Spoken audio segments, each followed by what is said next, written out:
Members of the Miyetti Allah Kautal Hore Fulani Association have just concluded their National Executive Council meeting.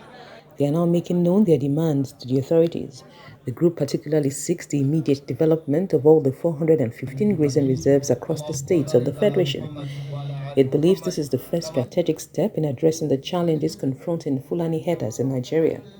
The suggestion also includes building of dams and solar boreholes, veterinary clinics, and cattle milk collection centers.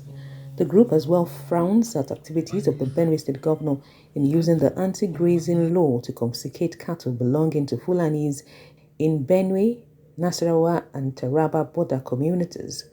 The continuous profiling of pastoralists by the beleaguered governor of Benue State, His Excellency Samuel Otom, through his satanic anti-grazing law that he has been using to officially confiscate our livestock belonging to Fulani people in Nasarawa, Benue border, Taraba, Benue border communities using the terrorist group called Livestock Guard.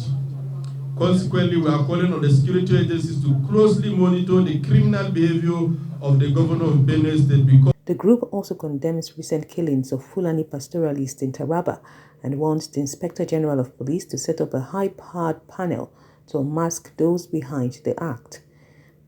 The group as well seeks the establishment of a Ministry of Nomadic Affairs with the responsibility of broadening educational opportunities and addressing pastoral challenges. The meeting noted with dismay the recent genocidal massacre of Fulani pastoralists in Taraba State and called on the Inspector General of Police to set up a high-powered panel to unmask those responsible for the dastardly acts and ensure justice is done to the victims of the family to avoid our people resorting to self-help.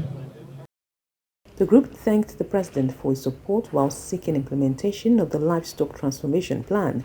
It also advised that the authorities' security and justice system be overhauled to give the pastoralists access to justice. This is alongside seeking political awareness for members by way of massive enlightenment campaigns and voter education so they actively participate in the forthcoming general elections. Lara Folayo, TVC News, Abuja.